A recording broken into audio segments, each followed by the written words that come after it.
আমার কাছে ক্লাসরুমে কে আওয়ামী লীগ করলো, কে বিএনপি করলো, এটা আমার হেডেক না, আমি জানতেও চাইবো না, জানতে চাওয়া উচিত না, বিকজ আমার স্টুডেন্ট, ইউনিভার্সিটি স্টুডেন্ট, দে আর অ্যাডাল্ট। পরে অ্যাডাল্ট সে আওয়ামী লীগ করবে, বিএনপি করবে না, জাতীয় পার্টি করবে না, জামাত করবে, it's up to absolutely them. এটা আমার কিছু বলার নেই। হ্যাঁ, তো ফলে আমার কাছে সে বাইরে আওয়ামী লীগ করলো না বিএনপি করলো, জাতীয় পার্টি জামাত করলো, সেটা হচ্ছে আমার কাছে ক্লাসরুমে সবাই ইকুয়ালি ট্রিট হবে। এটা যতদিন পর্যন্ত থাকবে না, মানে যতক্ষণ যেই দিনই না, থাকবে না, সেদিন তারা আসলে তো সত্য কথা বলে। ক্লাসই করতে পারছে না, আপনি ইকুয়ালি ট্রিট করছেন কিভাবে? আমি আসছি, ধাপে ধাপে আসছি। 2 নম্বর হচ্ছে আমার ডিপার্টমেন্টে সেরকম পরিস্থিতি তৈরি হয়নি। দু একটা কেস ছিল, যেহেতু আমি স্টুডেন্ট অ্যাডভাইজার, আমি সবার সাথে বসছিলাম, এটা আমাদের ডিপার্টমেন্টে নাই।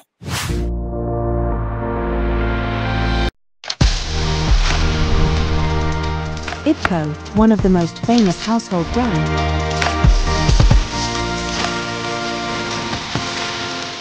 used by world-renowned caterers and fine dining restaurants such as Vermilion.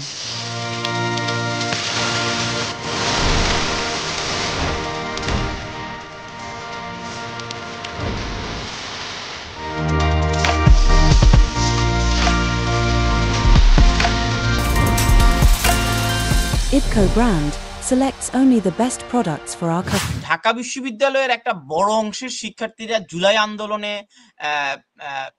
অংশগ্রহণ করেছে, আবার একটা বড় অংশের শিক্ষার্থীরা রাজনৈতিক, বিশেষ করে আওয়ামী রাজনৈতিক আদর্শের হওয়ার কারণে তারা অনেকেই এখন আত্মগোপনে রয়েছেন।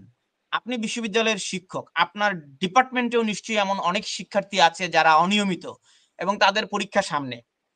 এই শত শত হাজার হাজার শিক্ষার্থী শুধুমাত্র ঢাকা বিশ্ববিদ্যালয় নয়, সারা বাংলাদেশে এরকম লক্ষাধিক শিক্ষার্থী আছে যারা বিশ্ববিদ্যালয়ে ক্লাস করতে পারছে না। তাদের শিক্ষা জীবন ভবিষ্যতে কি হবে ডক্টর চৌধুরী? আচ্ছা, প্রথমত 3টা জিনিস। একটা জিনিস বলে নিই, আমার ব্যক্তিগত আমাকে যদি জিজ্ঞেস করেন, আমার কাছে আমি যখন শিক্ষকতা করি তখন আমার একটা মোটো থাকে, সেটা হচ্ছে every student should be treated equally. আমার কাছে ক্লাসরুমে কে আওয়ামী লীগ করলো, কে বিএনপি করলো, এটা আমার হেডেক না, আমি জানতেও চাইবো না, জানতে চাওয়া উচিত না, বিকজ আমার স্টুডেন্ট, ইউনিভার্সিটি স্টুডেন্ট, দে আর অ্যাডাল্ট। পরে অ্যাডাল্ট সে আওয়ামী লীগ করবে, বিএনপি করবে না, জাতীয় পার্টি করবে না, জামাত করবে, it's up to absolutely them.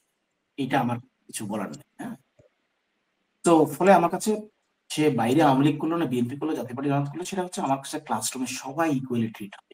এটা যতদিন পর্যন্ত থাকবে না, মানে যতক্ষণ যেই দিনই না, থাকবে না, সেদিন তারা আসলে তো সত্য কথা বলে। ক্লাসই করতে পারছে না, আপনি ইকুয়ালি ট্রিট করছেন কিভাবে? আমি আসছি, ধাপে ধাপে আসছি।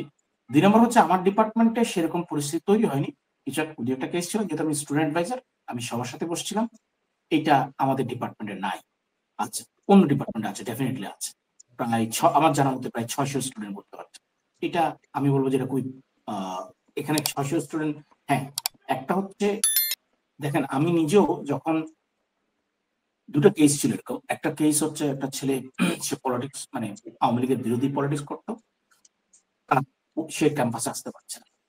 আমি কিন্তু তাকে মেডিকেল সেন্টারে অনুমতি নিয়ে মেডিকেল সেন্টারে বসায় তাকে পরীক্ষা নিয়েছে। আর একটা ছেলে জেলখানায় ছিল, আমি জেলখানায় তাকে পরীক্ষা নিতে গিয়ে। কারণটা হচ্ছে সে অপরাধ করেছে করেনি, সেটা হচ্ছে আদালত ডিসাইড করবে, পানিশমেন্ট হবে। কিন্তু ইন দ্য মিন টাইম সে অভিযুক্ত বলে আমি তার শিক্ষা জীবনটা ব্যাহত করতে পারি না। এটা অ্যাবসলিউটলি রাষ্ট্রের ভাবতে হবে, ঢাকা বিশ্ববিদ্যালয় ভাবতে, যে প্রত্যেকটা বিশ্ববিদ্যালয়, শুধু ঢাকা বিশ্ববিদ্যালয়, এই প্রবলেম অন্য বিশ্ববিদ্যালয় আছে, এটা ভাবতে হবে। কারণটা হচ্ছে, হ্যাঁ, দ্রুত তাহলে তাহলে ঠিক আছে, হয়তো বা 60 জন জড়িত, হয়তো বা 600, মানে সারা দেশে 600 জন জড়িত বা 6000 জন জড়িত, তাদের জন্য 6 লাখ স্টুডেন্ট ক্ষতিগ্রস্ত করে। এইটা অলরেডি ডিসিশনটা নিয়ে নেওয়া উচিত ছিল যে হ্যাঁ, এরা তদন্ত দ্রুত শেষ করবো, এই বিশ্ববিদ্যালয়ে একে আমি সাসপেন্ড করবো, তাকে আমি সুযোগ দিব, যে তার যথাযোগ্য প্রমাণ আনবে, না পারলে আমি সাসপেন্ড করবো। এটা দ্রুত হওয়া উচিত ছিল। সেটা অপরাধ করলে আইনের হাতে, মানে আইন শৃঙ্খলা বাহিনীর হাতে তুলে দিবে, সেটা আদালতে বিচার হবে। কিন্তু এটা এখানে দেখেন, ঢাকা বিশ্ববিদ্যালয়ে যেটা কি হয়েছে, যে প্রবলেমটা বলছিলাম, যে ঢাকা বিশ্ববিদ্যালয়ে গণহারে ডিপার্টমেন্ট করেছে, গণহারে ডিপার্টমেন্ট করার পরে তার সক্ষমতা নেই হলে জায়গা দেওয়া। ফার্স্ট ইয়ার স্টুডেন্টরা ভর্তি হতো, most of the student first ইয়ারে এসেই ছাত্রলীগের আন্ডারে তাকে হলে উঠতে হতো, গণরুমে থাকতে হতো। তো এখন গণরুমে থাকলে ছাত্রলীগের মিছিলে যেতেই হতো। এখন মিছিলে যাওয়াটা যদি অপরাধ হয়, তাহলে আমি আপনাকে একটা কথা বলি, সেটা হচ্ছে আমরা তো শেখ হাসিনা সরকারকে ট্যাক্স দিতাম, ইনক্লুডিং অ্যাডভাইজারি কাউন্সিল মেম্বার্স, তাই না? তাহলে ওনাকে আমরা ট্যাক্স দিতাম কেন? ওনার সরকার ট্যাক্স দেওয়া মানে একদম, আপনি যখন রাষ্ট্রকে সরকারের ট্যাক্স দিবেন, তারপরে আপনি সরকারকে সমর্থন করেন, ব্রড আকারে চিন্তা করলে। তো একটা ছেলে ফার্স্ট ইয়ারে শুধুমাত্র থাকার জন্য, যেমন বৈষম্য বিরোধী কয়েকজন নেতা বলেছে হ্যাঁ ছাত্র আমাদের বাধ্য হই, তো সেই ছেলেটা এখন ছাত্রলীগ করার কারণে ফার্স্ট ইয়ারে এসে সেকেন্ড ইয়ারে ক্লাস করতে পারছে না, তাহলে এটা তো আসলে ইনহিউম্যান, এটা অন্যায়। কারণ আপনাকে তো